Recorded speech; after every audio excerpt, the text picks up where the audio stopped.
look, that's what it's gonna be.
On wildlife, fisheries, and parks, and I want to welcome everyone here and welcome our guests. And do we have any guests that need to be recognized? Max over there.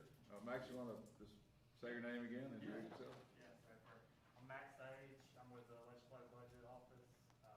Been about 3 months. Gonna be working with the wildlife, Department of Wildlife coming up for the session. Was at the State Auditor's Office before I came here.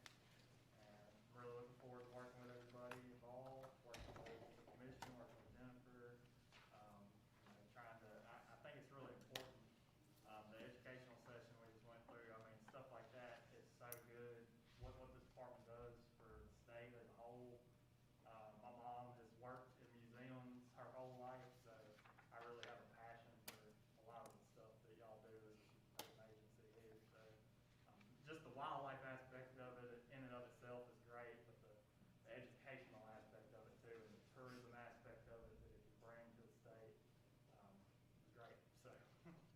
Very good. Thank you, Max. I really appreciate you being here. It's really great to communicate and to understand and hear all this. So thank you. We did have a great educational session, and Angel Ronke will be talking about the museum here later today. I would ask Mr. Robert Taylor if he would open us in prayer. Father, we thank you for all the grace blessings you've given us. We thank you for this organization. We thank you for our state. We thank you for the resources that you give us, and this organization looks over and watches over in our great state. Father, we ask you to be with us today as decisions are made. Bless all the families that are represented here. In Jesus' name, amen. Amen. Amen. We have 2 sets of minutes, July 15th and August 2nd. We want to look at those You have to do them separately, correct?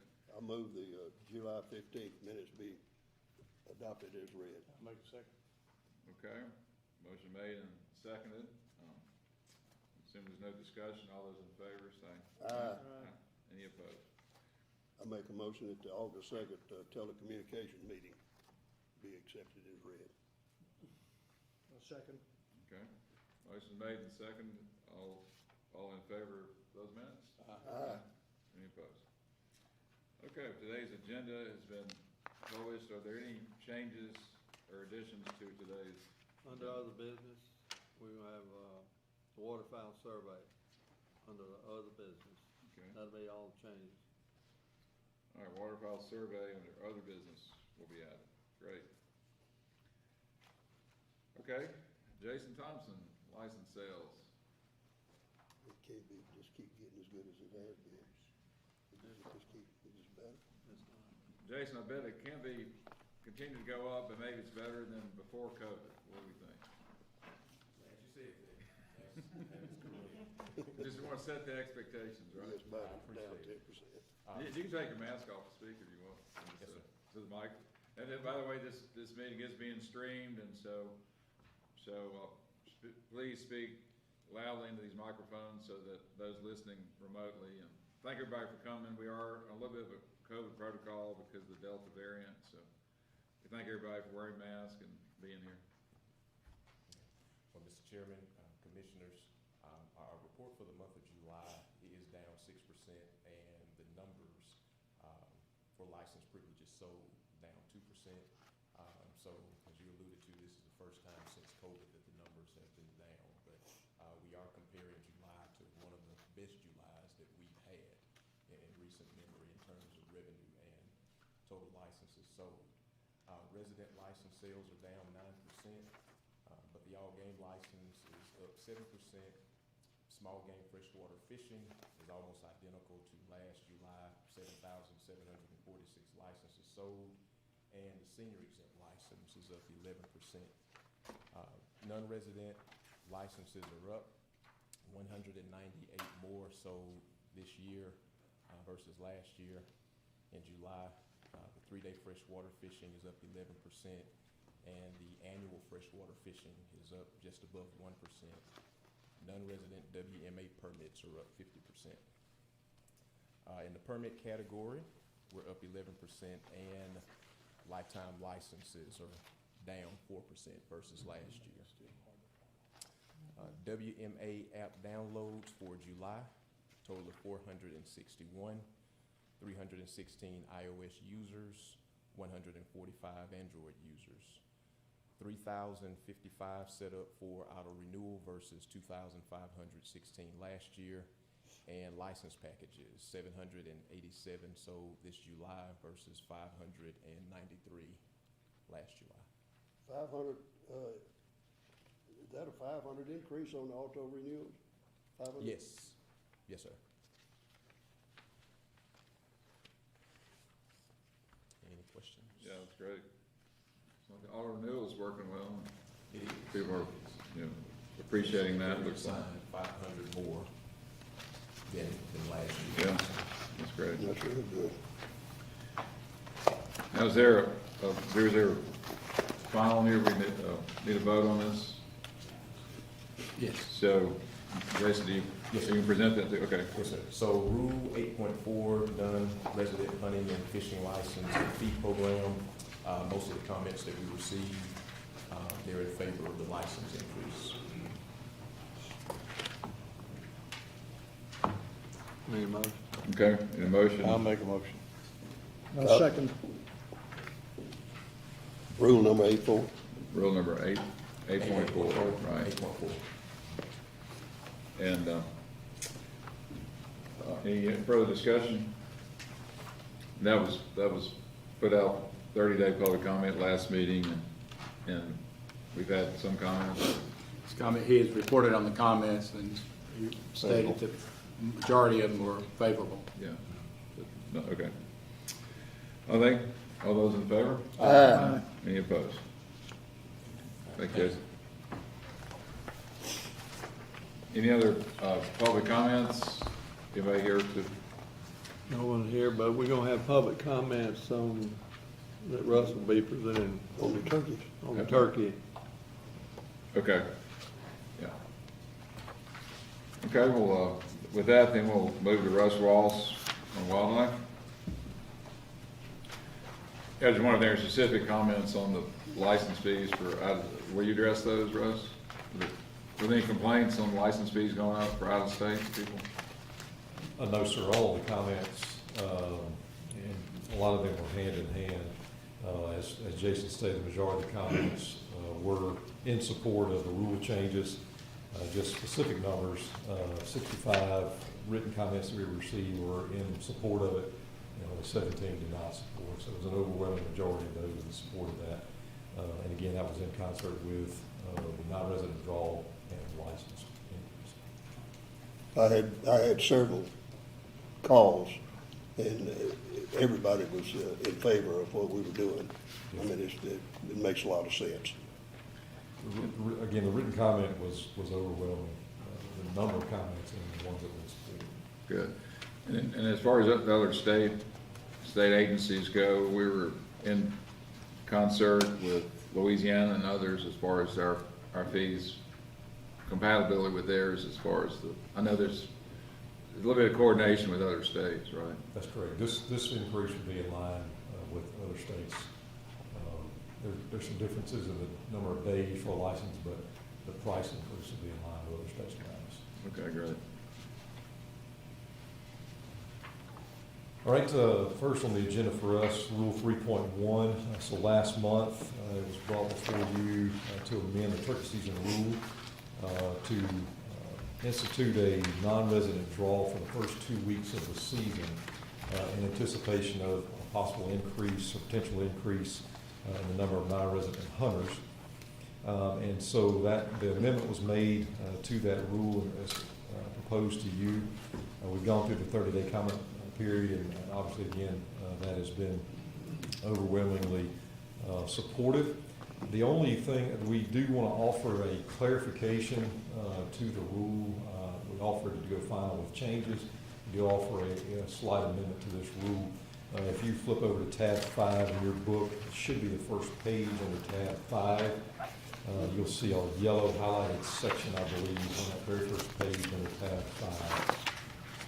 That would be the clarification we want to add in there. This is for 16 and older, so basically adult license holders. This would be for them. So youth would not have to apply for the non-resident draw. So we wanted to add a clarification into the proposal. So all non-residents 16 years of age and older would have to apply. And Drew, to make that change, does that have to go out for 30-day comment, or is it? It would be consistent. That's just a clarification. Right. Do we have a cap on how many of those permits we're gonna give?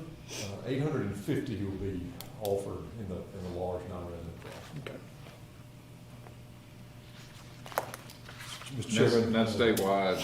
That's statewide. That's correct. So, as to see how it goes, it's possible you may have issues on certain WMAs because still have too much pressure. So that'd be something you'll look at over this next year. I Right. suppose. Right. In concert with our WMA draws and with this one, we'll be able to gauge that and see. Right. Okay, any further comment or questions? Do we have a motion? I'll move the staff recommendation.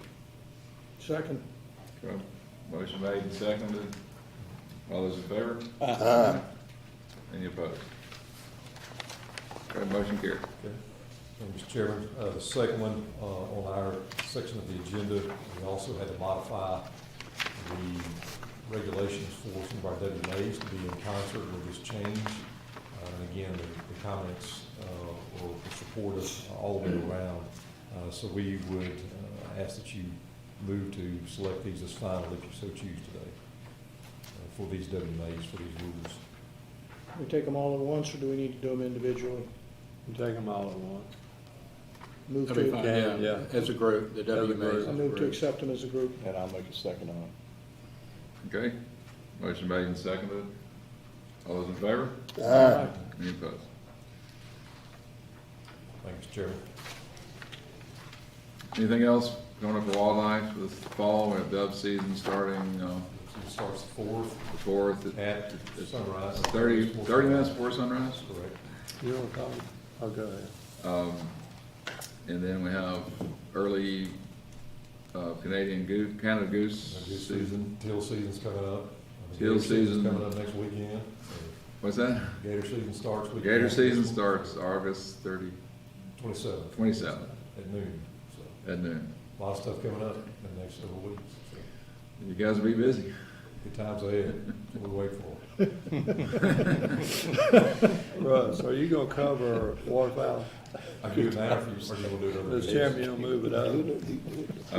Yeah, Waterfowl survey? if so, we'll move, y'all okay with moving the other business waterfowl survey up to cover them? Sure. Okay. All right, we sent out a waterfowl hunter survey here in the past few weeks.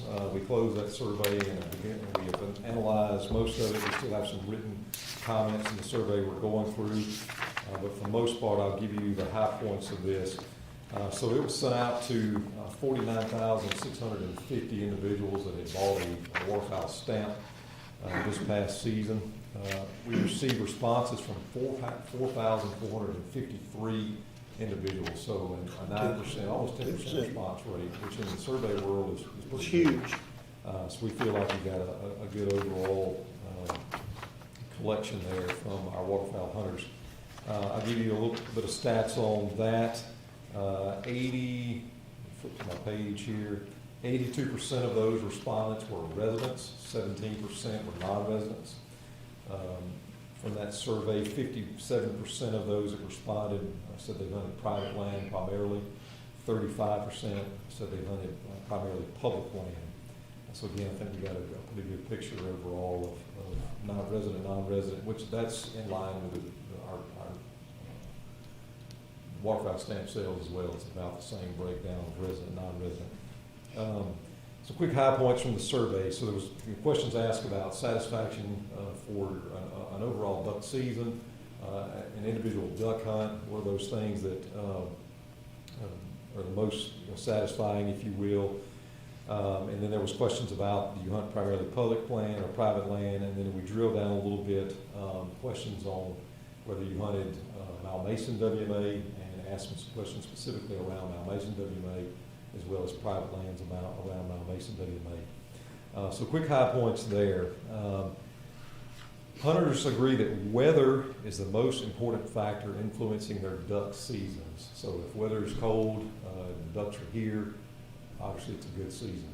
There's not a whole lot we can do about the weather, but we're certainly taking a look into it. When you look at, I'm kind of slow on that one. The second is we ask about satisfaction for an individual duck hunt. Hunters place high importance on having a place to hunt when they can go. So basically, I want a place to go duck hunting when I can go. The other one, majority of hunters hunt private land, but a good or high proportion of those, again, hunt public land. That breaks down to 57-35 there are our respondents. The final thing, again, when we drill down and ask questions specifically about Malmaison, hunters said that Malmaison, the conflicts were not related to safety, so that's a good thing. So there may be interaction of, spots and those kind of things, but hunters did not feel like it was unsafe, so that's a very good thing. And the majority of those hunters asked to keep the hunting at status quo, which is basically an open season, which goes back to the individual saying, hey, look, I want to have a place to go when I can go duck hunting. So the majority of the respondents said they would like to keep Malmaison at status quo, or they had no preference one way or the other. Is it opposed to doing a draw hunt or something? Or? Yeah, so the question was whether we keep it open as it currently is right now, or whether it goes to a draw hunt, whether it goes to a hybrid draw hunt / some open hunting opportunity. And they could choose which they would prefer. And the majority of the respondents said they would like to keep it as is, status quo, which is open hunting 7 days a week. So, again, it goes back to what they say about wanting to have a place to go hunt. So those are the high points, and I have copies of this. There's a lot of other information. If you took the survey, there's a fair amount of questions, but those are the high points. Folks want to have good weather and want to have a place to go duck hunting.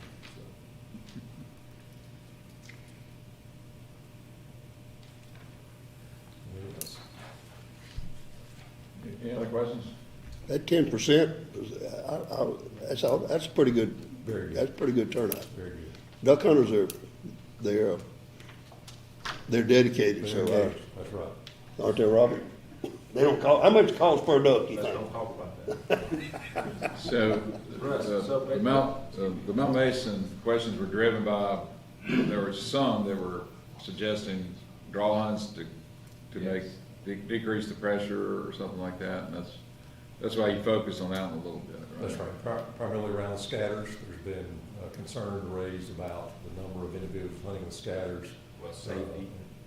And safety, that's right.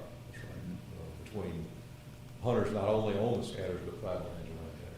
So, based on what your survey is, what's your recommendation for making any changes to Mount Mason? We would not recommend changes based on the respondents of those that hunt the scatters. So they prefer to keep it open. Like we've done in the past, we've gone out, listened to the hunters, and that, and for the majority of that, we don't feel like it's necessary to make any changes at this time. That's correct. Russ, remind me, what is the acreage of Mount Mason? I know, I just can't think of it. What is it right now? How big? 8, with Yeah. the addition of the new acquisition, it's That's gonna be right. right at 8,000. That's what I was thinking, somewhere in there. That's a great piece of land. So we currently have draw hunts at Howard Miller, Mahana, Mahana. Muscadine, Charlie Caps. Billy Vinny. Vinny? That's gonna be a Five or six. game. So is Mount Mason the only waterfowl WMA that's open?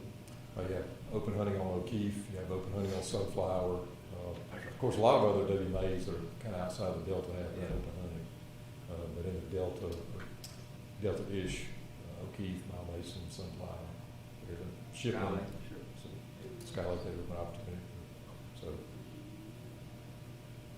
So we have, I guess my point being, you have five or six, draw hunt opportunities that maybe, or give people more privacy or, better protection against encroachment and all that.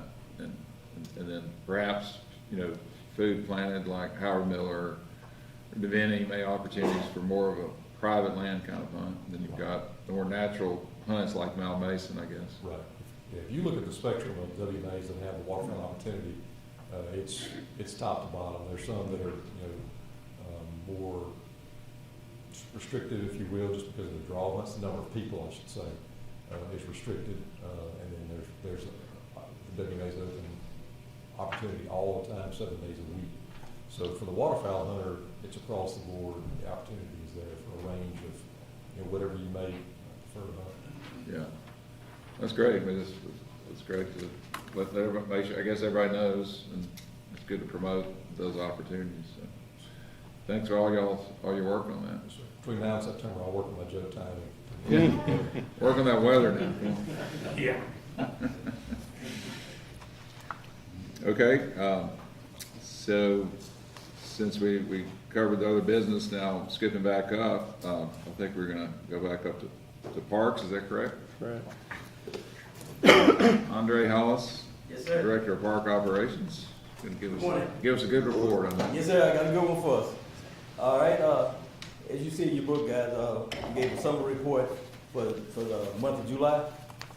The overnight accommodations is the RV and cabins are our biggest two money makers.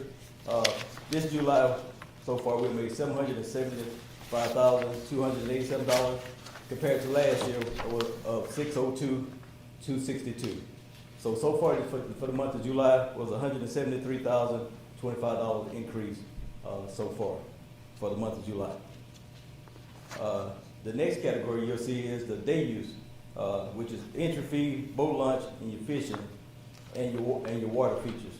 So far this month, $221,546 compared to last year, $122,409. Which, of course, last year, we had a lot of people they wasn't quite ready to get back out yet. So far for the month of July is $99,137 increase from last year. So we're excited about both of those, the overnight accommodation, plus also the day use increase that we got so far in state parks. And if you look down at the bottom of your page, so far for the month of July, the parks have made $1.1 million compared to last year at the same time, $781,904. Almost $500,000. So that's an increase of $388,087 so far. No wonder you're smiling about Oh, this yes, report. sir. Yeah, I'm always smiling when we're doing good. Yes, sir. I think we ought to we're excited keep about the the start. parks. That's looking good. Yes, sir. So we're excited about that. And of course, we still got Labor Day coming up, so we expect to be really busy for Labor Day and hopefully throughout the whole year. Now, as far as the phone apps, right now we did 3,700 downloads so far, and that's from last September. From last September to July, so we did 3,700 downloads so far on that. And the next thing you'll see on there is the tags. So far, we just pre-sold 327 tags. We are opening it up to the public on September the 2nd. And so, we're excited about the park tags going out there as well. I actually hopefully picked mine up this week, and I'm excited to get mine on my vehicle so people can see it, so we can brag about it. And out of that sale too, we get $20 off each sale. So right now, we're looking at $6,540 that we got off of the tag sale so far. As far as the work that's been done to improve on some of the cabins and the parks, whatever, I know Jennifer, you want to cover that, or is that Andre, you cover that? Well, either her or Brian probably be the one to cover that, because we still hadn't officially started that. No, I know, where's the status of it, I guess? Well, right now, we're hoping that we can get started on hopefully later this year, correct, Brian? Still ongoing, still working with the park service on some but we Yes. have a update The senator contact. Right. Yes, sir. So, we're definitely excited about getting that work done, because it's some needed stuff, repairs and stuff that we need for cabins. So, we're excited to be able to get the cabins back up to standard. And as you see the numbers that's already making an increase, once we get those renovations, it'll be double that easy. So we're excited about that opportunity. I do want to give you an update on some of the updates on the projects that we do have going in-house. The bathhouse renovation at Wall Doxy was completed. We did the final walkthrough last Thursday on it, and it looks really good. So we're excited to get that campground bathhouse back open at Wall Doxy. Percy Quinn Lodge, we also completed that one. Did the final walkthrough last Wednesday, and the lodge is looking good as well. We hope to get the office moved back to the lodge after Labor Day. We're really too busy right now at Percy Quinn to try to do the move back right now. So right now we're looking at doing that sometime after the holidays. The bathhouse renovation at Hugh White, that particular renovation is still ongoing. We haven't completed that one yet, but we hope to get that one completed about within the next month. Is that the campground? Yes, sir. The bathhouse and the campground. Yes, sir. And we also completed 2 re-roofing projects. We had a re-roofing at 3 cabins at Wall Doxy that we just completed last Monday, and we also completed 3 re-roofings at Roosevelt, and they just completed that yesterday. And I went over there, took some pictures, and both of them, the roof looks really good on the 3 cabins that they renovated, that they re-roofed. So we're excited about that, and we hope to get more roofs re-roofed as money allows.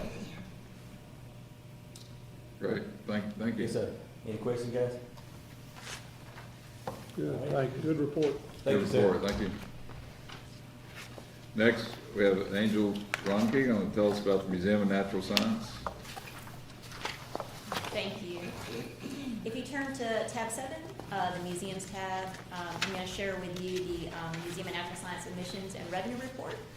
So I've given you the pre-pandemic kind of sales trends that we have seen, and then also down below you also see a graph with some of our sales trends with the pandemic. So you can see pre-pandemic admission revenue was around $320,000, and obviously when the pandemic began in March of 2020, we definitely had a downtrend.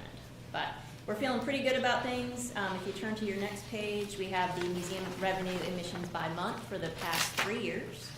And so you can see that 2019, and then 2020, and then 2021. We're feeling pretty good about we're there in the center, almost getting back up to our 2019 admission revenue. Down below that graph, you'll also see the museum gift shop revenue. That will show you for the past 3 years, 2019 being in gray, 2020 being in orange, 2021 being in blue. So we feel pretty good about that. Everything is on an upward trend. If you turn to your next page, you have the summer visitation totals. We did this for the past 5 years. This shows you just June and July. Those are our highest visitation months of the year. And so you can see recorded entries there at the bottom. You've got your orange admissions revenue, and then the gift shop revenue is in blue. And so you see the orange spike there. That's when we had the traveling exhibit dinosaurs. So we think it's probably going to be time for another dinosaur exhibit to come back to keep us competitive. We have wild weather this summer. We'll be getting a space exhibit next summer, and we'll be looking for a good dinosaur exhibit.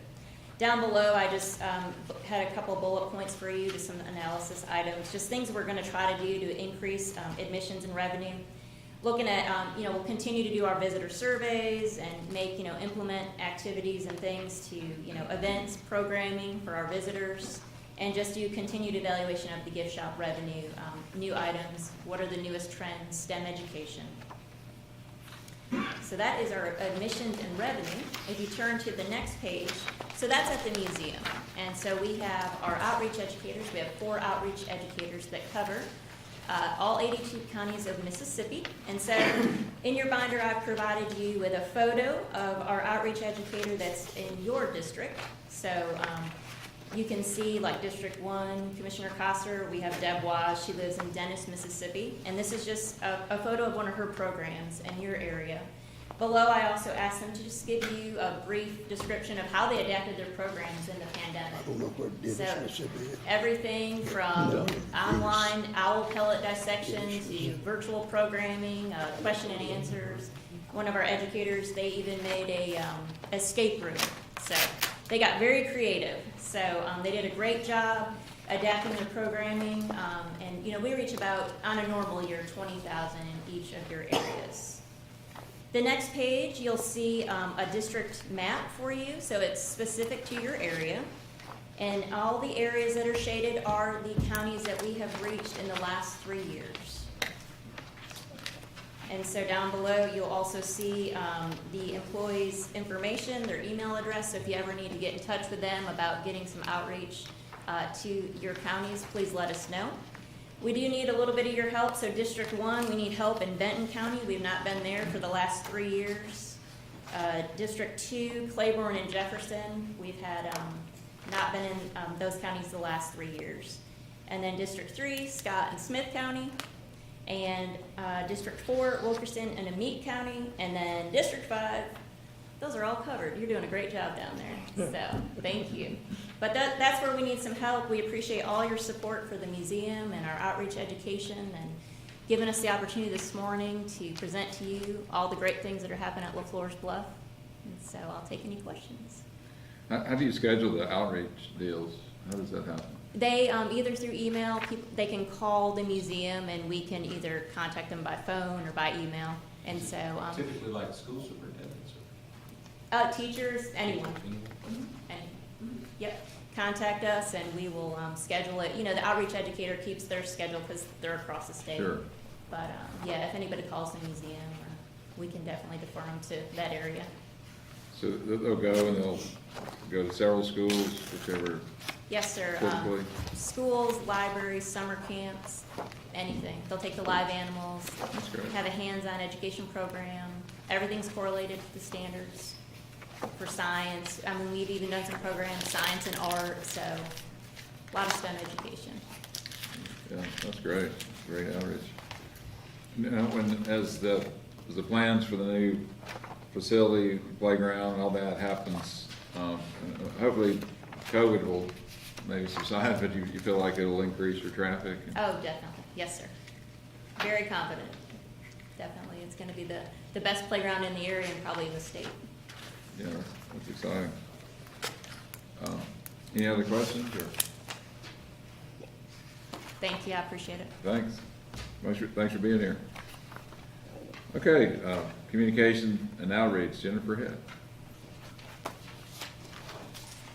Good morning, Mr. Chairman, Commissioners, Dr. Polis. Just some summary bullet points from the Communications and Outreach team. Mississippi Scholastic Shooting Sports, MSSP, some highlights there from meetings with teacher workshops and also the certification class.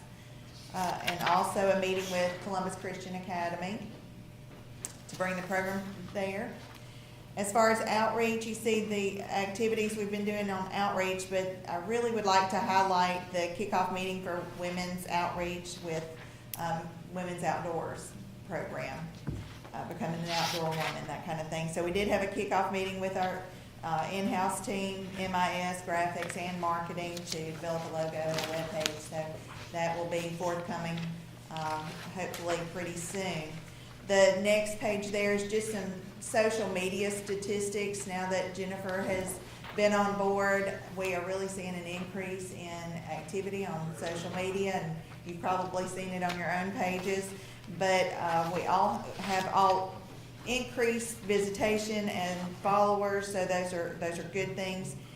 The thing I wanted to highlight there are the top 5 posts and our activity on each post, and 3 of those were in Facebook and Instagram. that received the most activity, and they were consistent on both platforms. Turkey regulations, Colonel Carter's promotion, and Will Primo's conservation award. And then the last thing in your books are the shooting range campaign.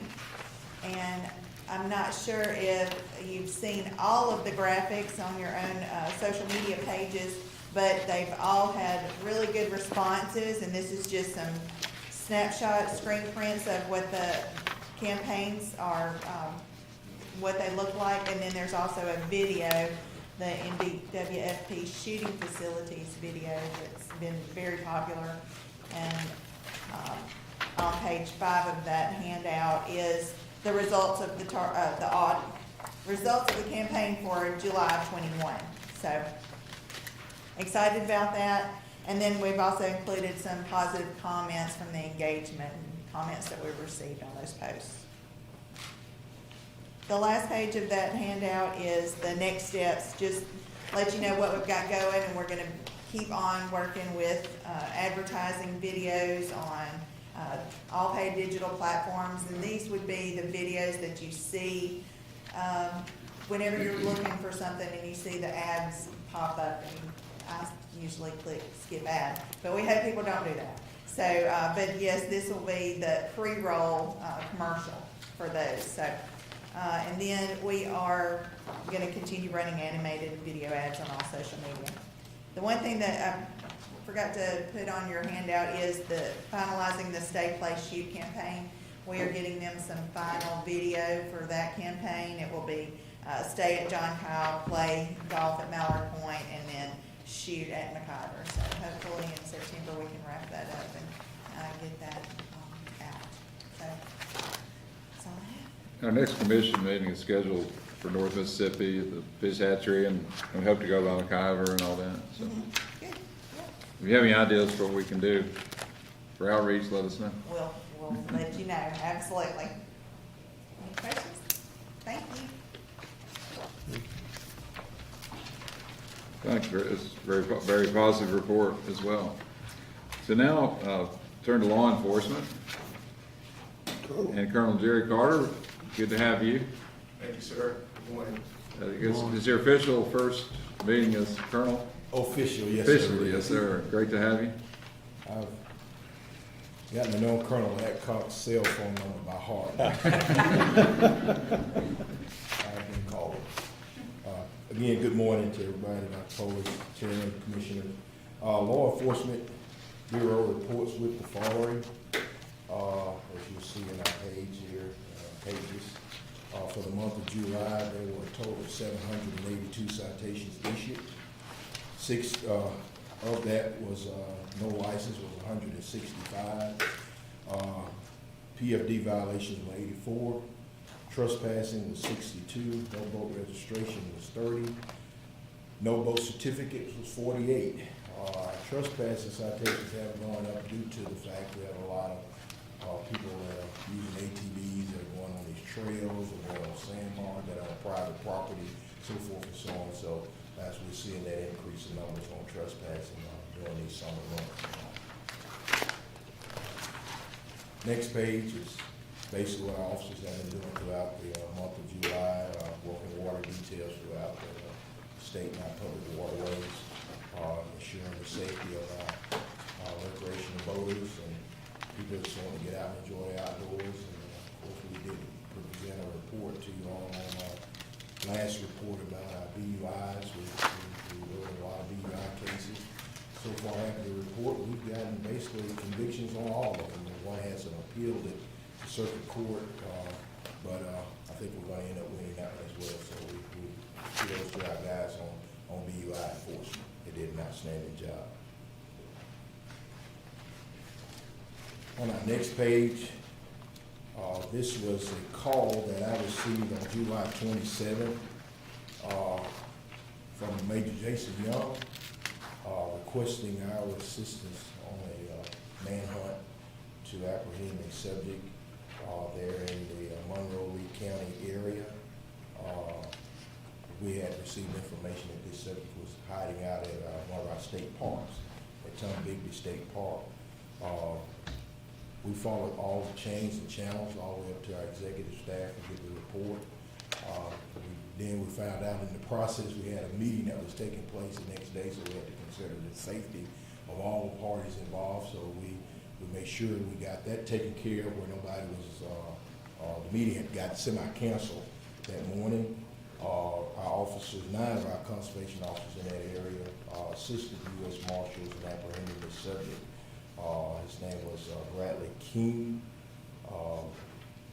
He was apprehended without any incident whatsoever. He gave himself up voluntarily.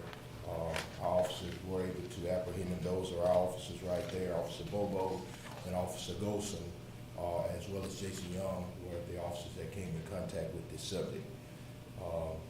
Again, the operation went very smoothly, good cooperation with the U.S. Marshals, along with our agency, and hopefully, maybe next commission meeting, we can get our officers recognized there in North Mississippi, if it's okay to have them recognized for it. Now you can give me the rest of the story. Trust me, Jason Young will have a lot to tell you. You can believe that. This person was accused of murder. He was accused of murder. We also found a weapon that was that he had hid out as well. So he was accused of murder for killing a young man. I think he got into an argument and it got out of hand, and there it went from there. We received reports from the U.S. Marshal Service that his daughter was assisting him with bringing him the food and water during that time to stay there on the park.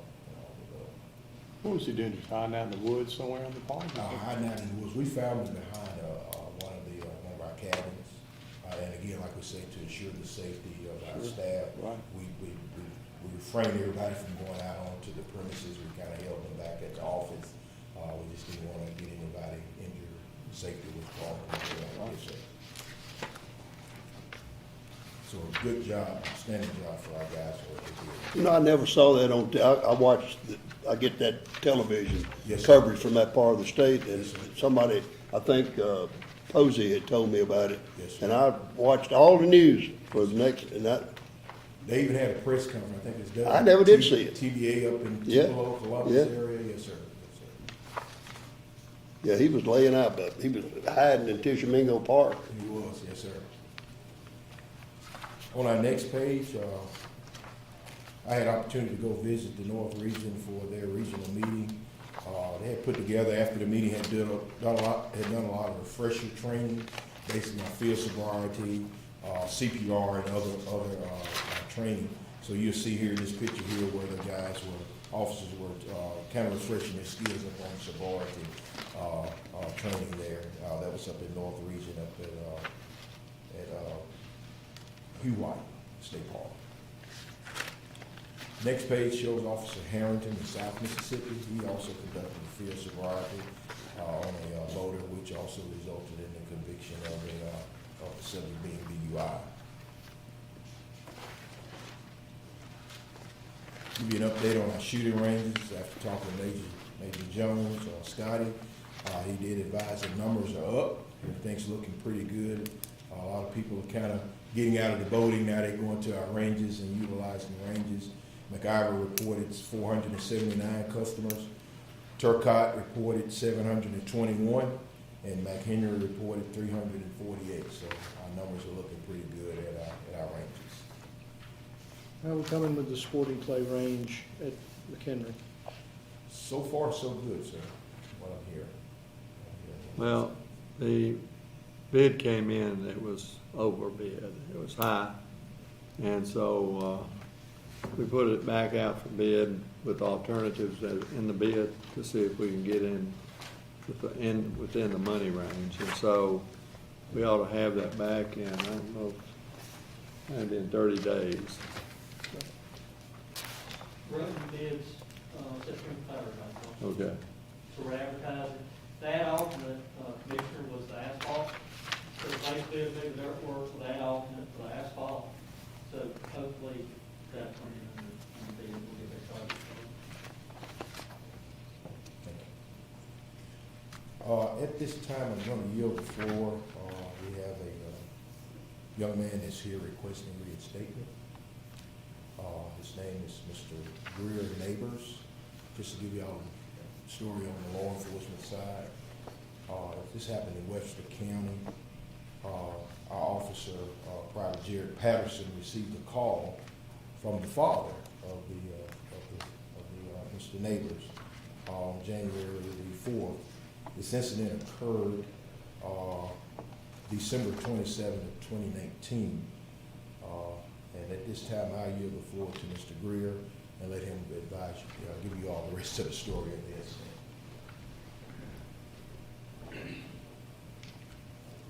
How y'all doing?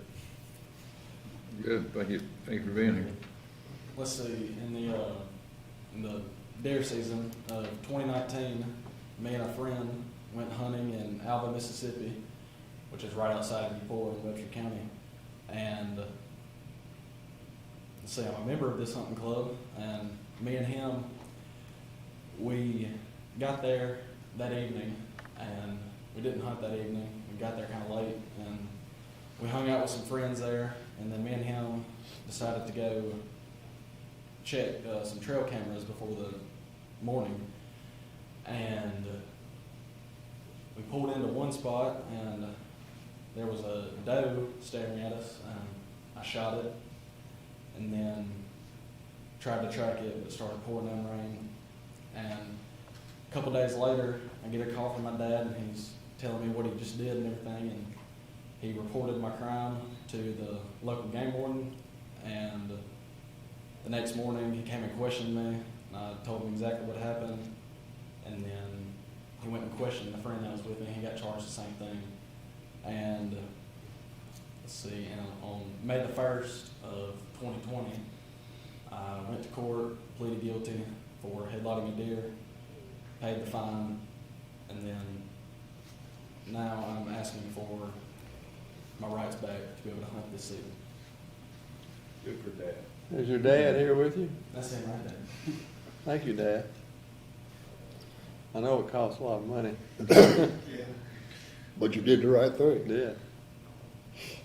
Yeah, that's such a great thing to do, because it's a teachable moment, to learn a lesson you won't, apply for your whole life, it's so important. Learned a lesson. You don't go out at night and leave your gun at home. Exactly. Because it is against the law to have a loaded gun, but if you're out at night, well, I wasn't gonna shoot it, but then what the hell you doing with it? You ain't gonna shoot it. Yeah, point. Where did you learn the process about why spotlight at night? Why that's against the law? Why would that be against the law, do you think? It's not safe. Yeah. Why is it not safe, do you think? Because, I mean, it's just stupid to shoot a gun without being able to really see it. Well, because at night, what if a neighbor was tracking a deer? They were walking in the woods back behind it or something. You can't see what you're shooting, right? Exactly. If you shoot a deer, if you miss, whatever, it might hit a person, that's why it's such a serious offense. That's why it goes to the next level of concern. But it sounds like you've really you've been through the process and learned. I have. I took a course to get my hunter safety card back and everything, and then here I'm at. Greer, how did your father find out about it? Did you tell him, or what happened?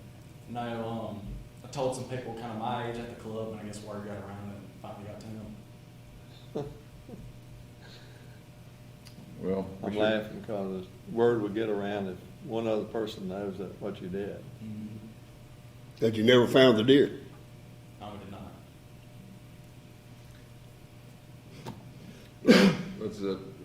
We really appreciate both your father and you. And I mean, we all make mistakes. I've made mistakes. We all make mistakes, but it's good to own it and to move on. So we have a motion to approve. I want to hear what Colonel. Colonel, what's your recommendation? What's your recommendation? Sorry. We agree, yes, sir, we agree with what reinstated, yes, sir. He has met the revocation process, and also we request that he. Well, his story verifies what, It does, sir. same thing you got? Yes, sir. Okay. I'll make the motion, we reinstate his I'll make a license. second. Okay, great. Motion made and seconded. All those in favor? Aye. Any opposed? Very good, thank you, and Thank you. good. A little bit reinstated, we appreciate it, and y'all have fun. We won't ever see him again. Hunting with your dad. Thank you, sir. In closing, just want to give you an update where law enforcement is at now. Of course, we're getting really out of the boating season now. Officers are basically like in full force, looking for, as we prepare for our dove season rather. So officers are out enforcing, doing what they do best to try to make sure everybody's in compliance with our laws and all the above. So, any questions, additional? How many of your officers got the COVID? At this time, we've probably got 6 officers that are out now with COVID. Some of them due to exposure, some just had Exposed to it or some? Yes, We don't sir. have any on respirators or anything. No, so we had an officer that was last week, but he's back. He's okay. Is that the officer from Wayne County? In Wayne County. Okay. Taking applications on the new cadet school? Application process is almost completed. I think we finished up yesterday on applications. Major Fulton is here with me as well. I think we've got a total, we should be up to 40 return packets at this time. And we're going to continue with the process. 47 applicants that are, of course, once you go through them, it'll be 20 left or It something. was 149 to start with. 149? We dropped to 122, now we're at 49 completed applicants, so we're going to do a PT test on this Friday. That's pretty good. Now, these applicants, have they already gone through like you come down and do 10 push-ups or can you run them? Have they gone through that? That's this Friday. That's this week, okay. Yes, sir. So we're hoping to get a good group out of that PT session, and we'll keep moving forward and start our academy training with them at Makota. We're ready. That's great, that's a great start. Thank you, sir. It's a really good group. Yes, sir. Thank you. Anything, any questions for Crum? I'd like to congratulate him on his first meeting. We look forward to the future with you. Thank you, sir. Hope you did good. Fulton, how many females You did wonderful. out of the 40? Don't know, sir. You don't know? Thank you. Thank you, Crum. So we had I other figured business. you'd know that. We had other business with waterfowl service. Any other business that come before the commission this month? The next meeting is scheduled for September 14th, Tuesday, at the Fish Hatchery at Enid. So, We need to discuss that timeline, because if we're gonna go for an educational session at MacGyver, we were thinking about going in the afternoon. And then the option would be go in the afternoon, spend the night, have the commission meeting next morning, and leave out. This way that it's down here is incorrect unless y'all so want to we leave might it want like to have an that. earlier meeting. This is kind of backwards. Yeah, Yeah, I'd say we need to reassess that, Sam. okay, Y'all just do it and let us know. okay, So we can rearrange the time and send out notice. right, Just reverse this is what you're talking about. right, Oh, you still thinking about staying at the villas? yeah. We stayed there before. Accommodations were nice. Well, you don't want to experience staying at a park, That's right. Well, be at John Kyle State Park. we stayed there. I've stayed there too, either one, We can inspect the golf course right there. That's right. right there. We cook out, we'll cook out. Not far from Como. That's right, if the situation is accessible at that time, that we can visit Como. If not, we could cook out. Either one suits me. All right, well, it'll be on public notice when the meeting is, so, is there need for executive session? No, sir. Okay. Well, with that, the meeting will be adjourned. Thank everybody for attending. I make a motion to close the meeting, Mr. Chairman. Okay. Second. Motion made and second. All those in favor? Aye.